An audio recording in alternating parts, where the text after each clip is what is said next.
Hello and welcome to Fire Headlines, where we discuss the hottest topics in fire service news.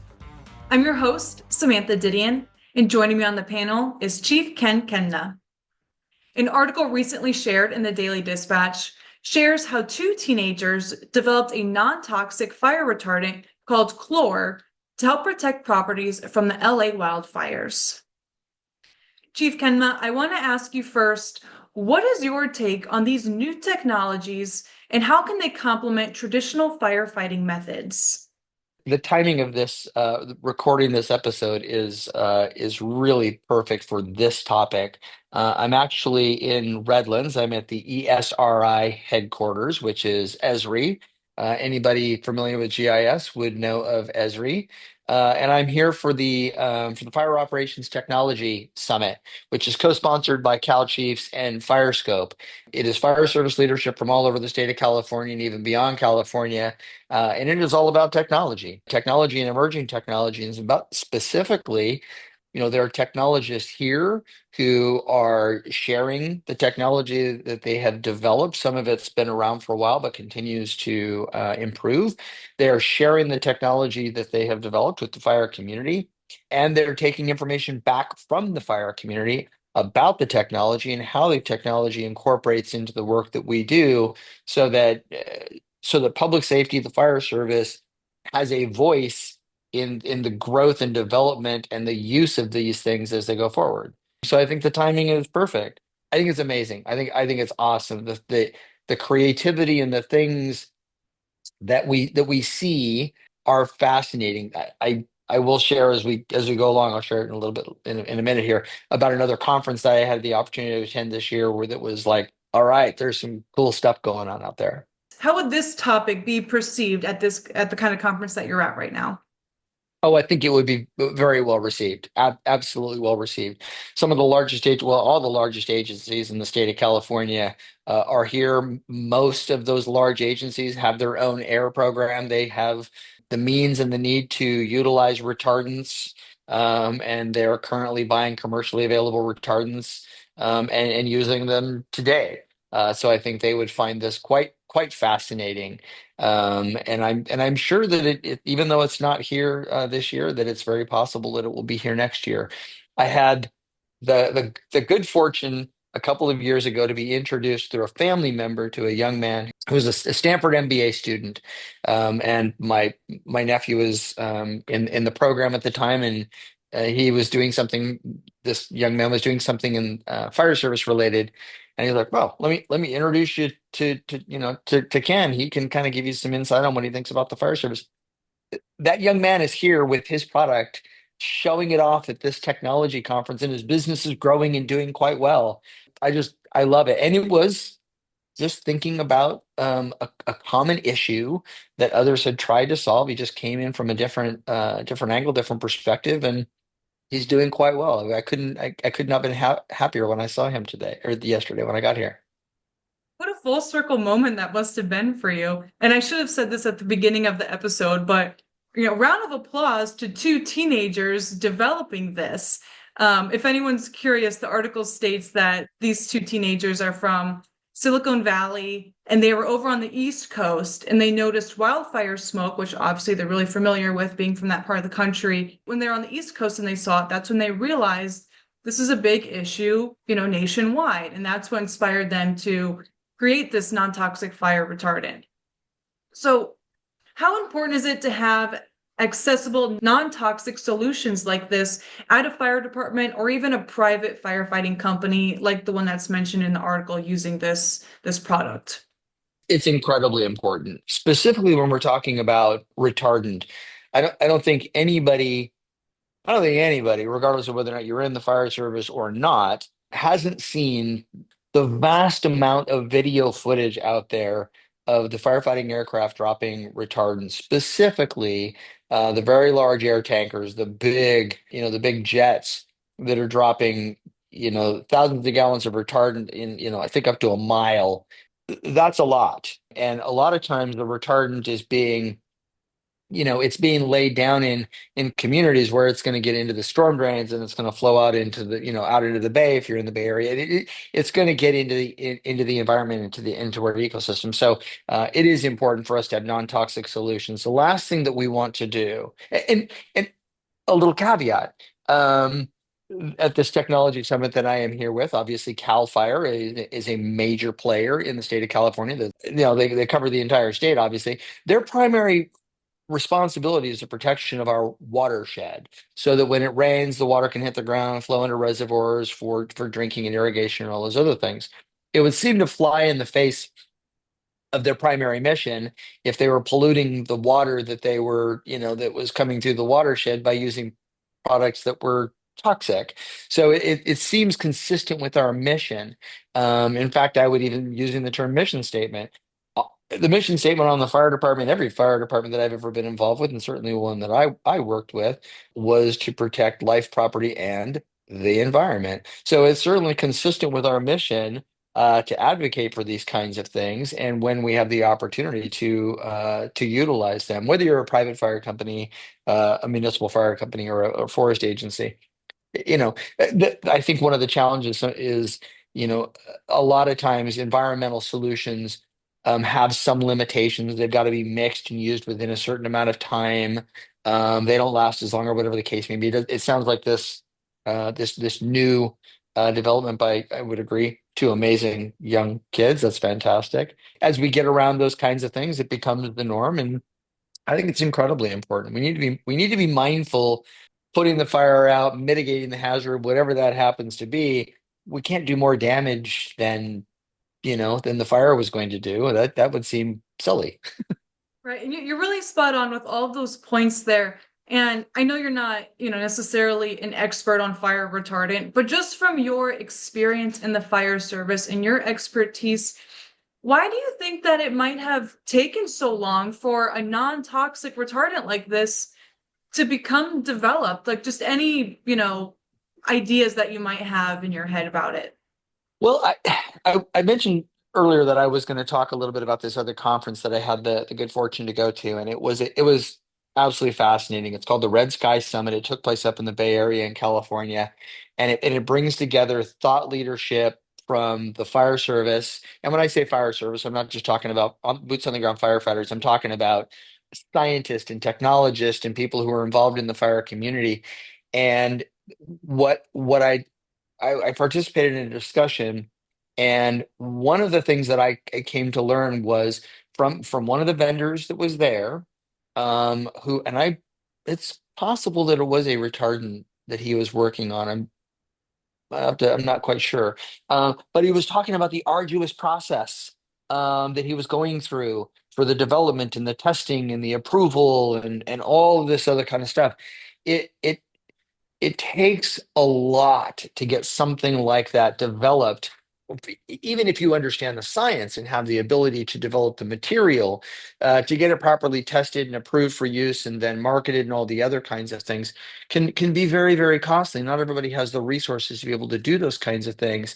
So I think that, there's just a substantial barrier to entry to be able to do those kinds of things. Many years ago, when I was still with the Santa Clara County Fire Department, we had a local resident who had approached us, wanting to be able to test this new thing that he had made. And it was unfortunate. It was like there was no mechanism for us to be able to test what he was developing. We were certainly interested in it. It was encouraging, but we weren't a resource, and I didn't know what direction to even point this gentleman. And so I think that, just a simple barrier to entry first and foremost, and cost is absolutely one of those things. I will say though, I grew up in the Bay Area. I grew up not too far from Mountain View. I grew up in San Jose, and I have been so many times just amazed at the ingenuity and the creative thought that can come out of that community. And I'm talking about the high school kids. It doesn't surprise me. I will just say that. Mountain View is obviously headquarters to some of the world's biggest companies, as is Cupertino in the Bay Area in general. But it wasn't all that long ago. A young woman at Monte Vista High School developed a capsule that you could swallow that somehow did recording. It was for cancer screening. She was a high school student, and it was like, what was I doing in high school? I certainly wasn't developing cures for cancer. I was so impressed. I was so impressed. I thought it was amazing. No, you're right. It absolutely is amazing that, we have such a generation of young innovators, and it gives you a lot of hope for the future in general, and also the future of firefighting and emergency management.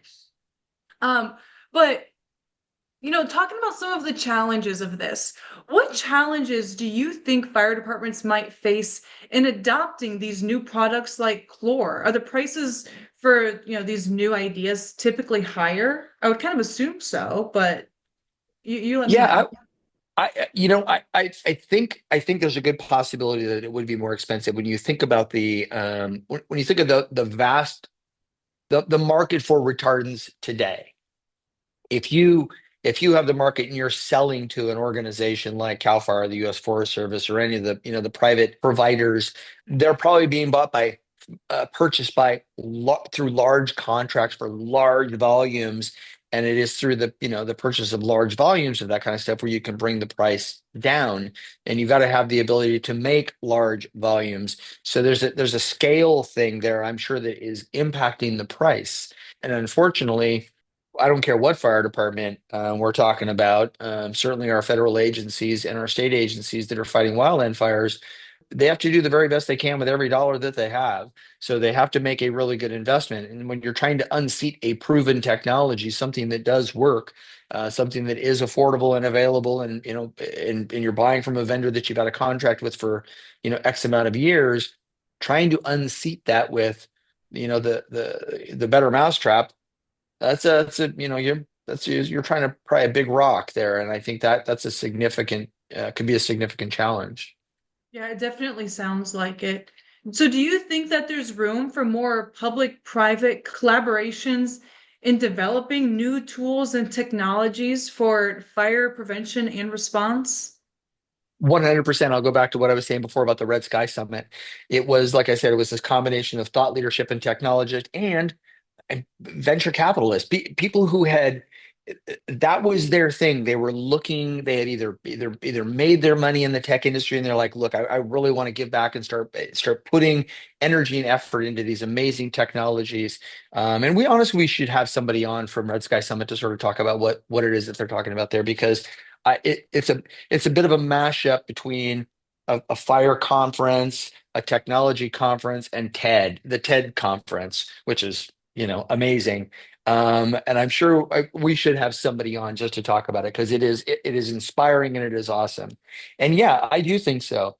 The first year I went, there was a company that was developing small helicopters, drones essentially, but they're also outfitting full-blown Black Hawk helicopters to be flown remotely to remote locations to actually, extinguish fire through water drop and through an onboard tank. Autonomous vehicles to do very similar things. So that kind of technology can be displayed in real time in front of people who have the wherewithal and the financial backing to be able to invest in them to make the world a better place.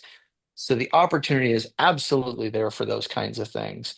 It would not surprise me to see these two young high school students showing up here or at that conference in the very near future. That would make my day. It would absolutely make my day to see that. Well, hopefully there's someone that you will see at these conferences one day. And, it's kind of also funny because so often people talk about the fire service, with traditions and they're old school. We have high schoolers that are putting themselves in a position to be able to help the fire service, young guys, and their product is paying off. It's being used at one of the most devastating and the most deadly wildfires in California history. If any of our listeners are curious on learning more about that, the Western Fire Chiefs Association has wildfire articles that go into depth on both the most destructive and deadliest wildfires. And you can read more about how the Palisades and Eaton fire compare to the fires that they've had in the past, especially the Camp Fire too. That's one of the other bigger fires from California's history. Very interesting stuff to dive into. One thing I will jump on, I have heard, I have obviously I spent my life in the fire service, and but the concept of that industry being resistant to change, I do find that one a little bit funny because I spent almost 40 years in the fire service, and it is absolutely an entirely different industry and organization today. I mean, we talk about it like it's so resistant to change. It has embraced change in so many ways. We could do a series on the massive amounts of change that I have seen in this industry and the things that we do today that we never did before, the technology that has changed, whether it's the computer technology, the internet technology, all these things across the board, everything that we do has changed and we have evolved. Just this morning, we were in a room, packed room, providing a presentation about some technology to some first responders, fire service agencies. They were as thirsty for the information to change the way they're responding and serving the needs of their community as I have ever seen, and aggressive in their questioning about, how does this work? How are we going to use this? And how do these integrate? And it's amazing. I think we like to say that we're resistant to change. We change pretty readily. Chief Kenma, I have a little bit of a theory because we've said this more than once on our podcast about, oh, they say the fire service doesn't change, but look, we're talking about the change. So I've been thinking about that, and I kind of have a theory. Firefighters are so proud and have so much pride, as they should, that I think when people say that, and I could be wrong, this is just some of my thoughts. I think that when we say the fire department's resistant to change, I think we have a group of extremely prideful individuals who are like, you want to bet? Well, look at what we're doing, So I kind of think that saying that over and over has put a little bit of a spark under some people's butts to start embracing change and become more innovative. By the way, I did hear spark under the butt, so just wanted it nicely done the way you threaded that in there. Good, little pun. But I have seen just some amazing leadership, people who really thought outside the box about the future of the fire service, the work that we do, how we serve our community, whether that's the equipment that we use, our deployment model, the resources that we assign, how we do the work that we do, and being open to bringing in new things. I mean, the, we call it the fire department. That I think is one of those resistant to change things. Like we like calling it the fire department. It's the smallest part of what we do, um, but we like it. I mean, it's a little bit of a, like you said, it's a little bit of pride in the throwback and the history and all that other kind of stuff. But we're so much more than that. Much more educated, much better equipped. All I mean, across the board. So I think you're right. I think it is probably rooted in our pride and maybe our ego just a little bit. Oh, maybe just a little bit, and don't get me wrong, there's still, of course, a lot that the fire service can improve on in different areas. I mean, there are countless areas that in a fire department, all the way down to culture, like we talked about with Dr. Holter, to, response, and like there's so many different components, but I believe that they're aware. We're not done yet, and never will do I think that we should be content with where we're at, but Yeah. we're at least aware, and that is absolutely a step in the right direction. Couldn't have said it better myself, Samantha. Is there anything else you'd like to add on today's topic? No, thanks for bringing this one up. I really like this one. I mean, it's obviously it's from my home neighborhood, which I really kind of like, and it just kind of it's a really good example of the super crazy, kind of cool, innovative spirit that I grew up around in the Silicon Valley, and part of the reason why the Silicon Valley exists the way that it does is that's got spirit right there, and I enjoyed talking about it. So thank you.